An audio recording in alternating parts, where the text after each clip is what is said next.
Talking with famous people. Hello, my name is host Eric. I'm host Talking with Famous People, and I am an Enneagram Type 7, which is known as the enthusiast. And I'm personally a believer or user of, anyway, in the tri-type approach to Enneagram, which means I have three numbers, 783 or 738. It's hard to say.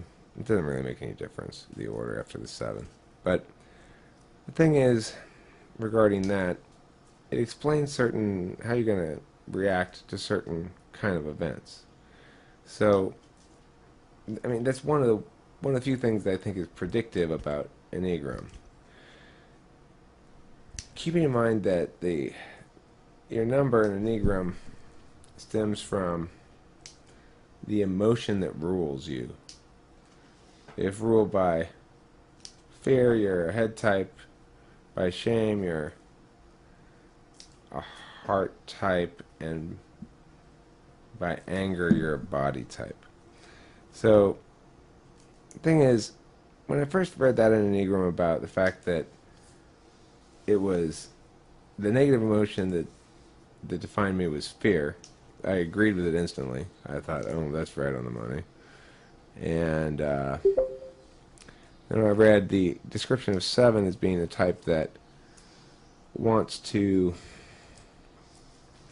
play away the terror, basically, where you kind of bury your head in the sand, think about other things, don't want to think about the harsh realities that are bothering you, don't want to think about the thing that's scaring you, you know?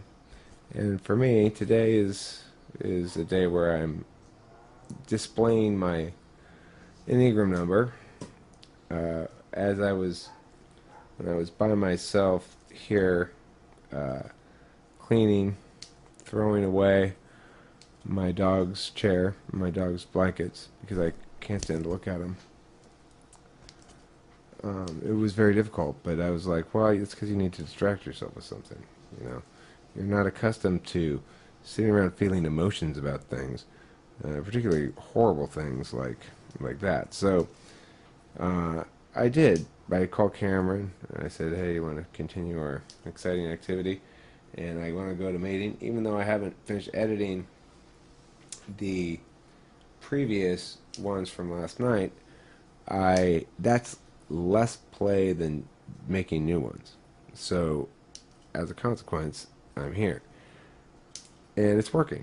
I mean, I'm pretty well distracted from it. Even when I'm talking about it, at least now it's abstracted out and it's something to, make some sort of meaning out of, I guess, and relate to other things, as I'm doing now, relating to the Enneagram. So for me, this experience is terrifying as well as horrifically sad, because it so finalizes the end of a period of time and represents, a chapter that's over, that correlates also with my ex-wife, because that dog was a dog of our marriage, and represents lots. She was a long time close companion who's been through a lot of different things with me and done all kinds of shit with me, and she's gone now, and that's just something I have to come to terms with, and I will, but it was more difficult than I expected. I would say it's one of the biggest tragedies I've undergone in my life, really. It's awful. But I feel fine at the moment, and I know how these things work. It's like later on when I'm alone and quiet, and there'll be something to trigger the memory, and there's everything around here does, and it'll be a mess again. But but the ENTP way is to play your way out of despair, and it's not the worst coping mechanism, all things considered. it kind of explains why maybe I am so interested in ordering now today, and feeling like, I have to order. This needs to be the end of a chapter of all sorts of things, not including variety of disorders that I shouldn't allow in my life, and I could clean up more. And well, all those thoughts enter my head now because it's a means of attempting to address the fear in a way that's more productive than just playing. Because my first instinct is to gasp in terror and like have a little panic attack, which I had earlier.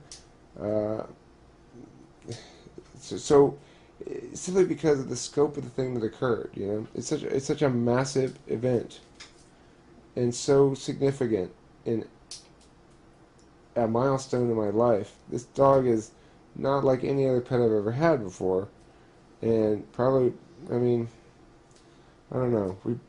It's weird.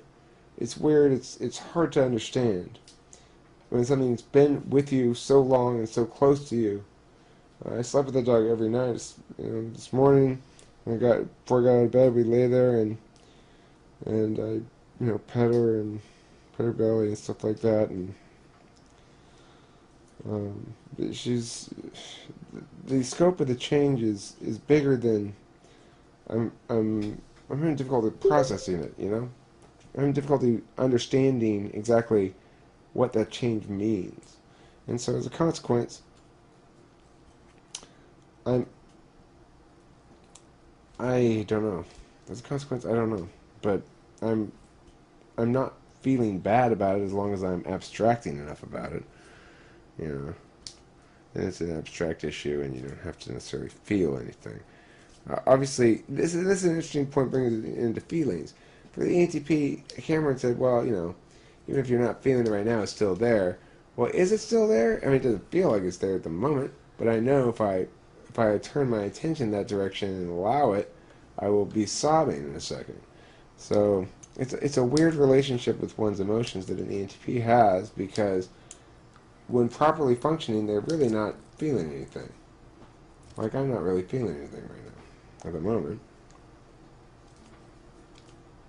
Anybody have any thoughts on that?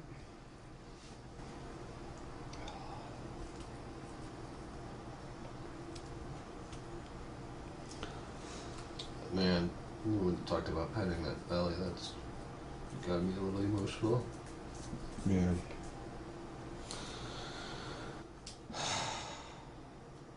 Well, anyway, the point is about Enneagram that it drove home that aspect, at least, of Enneagram is accurate for me. I do tend to chase away the difficult moments, the scary things. And again, it is as scary as it is sad almost. But since I'm growing up a bit in general, I experience those emotions more than I used to. I'm not entirely unwilling to sit there and sob for a while like I once would have been. And I think that just sum that up as just growing older and getting a little slower, able to accept existing in the moment for a few moments more than I used to be able to. It's odd, a relationship I, at least, and I suspect ENTPs in general, have with the moment. And there's plenty of occasions when we're 100% in the moment, no doubt, and happy. And then some meta-awareness will enter into the equation, unavoidably. And nothing makes a whole lot of sense in and of itself. If this is not something probably that is going to be easy to convey, but it's a phenomenon where being in the moment means this thing that's happening right now makes sense in and of itself. It needs nothing more than those attributes it currently has: the people here, the activity, the moment. And in those moments, presumably you're completely present. There's no other moments in your head that you're considering. You're not thinking about what you're going to do later.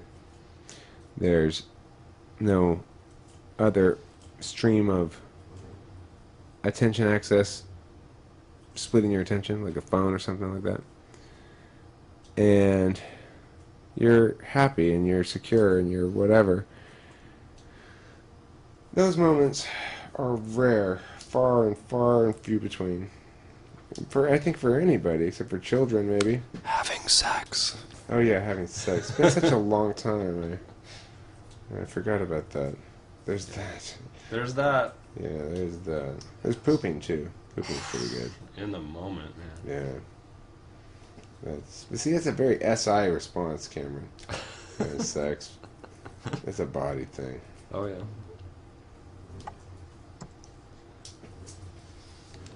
Well, but a lot of what I'm talking about, I guess, is metaphysical experience of family in the moment that is so necessarily fleeting, that is unavoidably bittersweet in its transience, and that even in that moment where you're experiencing the joy of being, you're aware of that experience on a meta level, abstracting yourself away from it at all times, except for here and there. Like, music, that's music. You get sucked into it, and you're there for a little while. It's hard being such a removed individual sometimes, I think, for us. I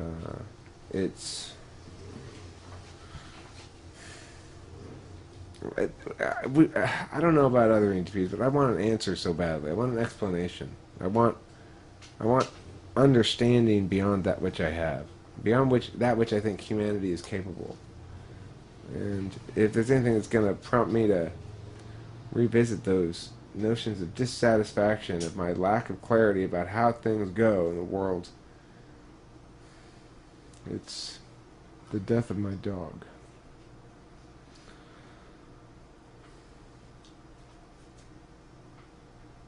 And of course, the Enneagram suggests that I might also employ either of my other tri-types functions to deal with this.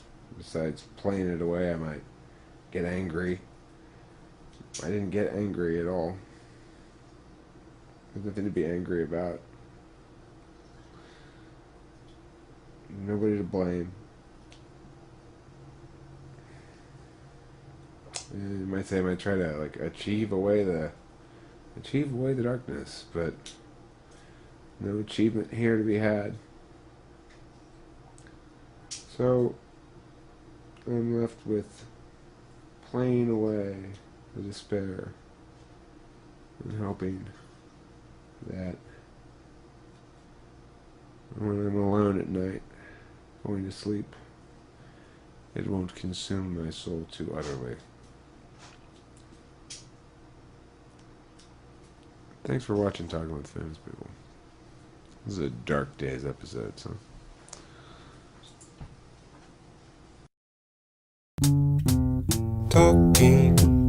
Talking with famous people.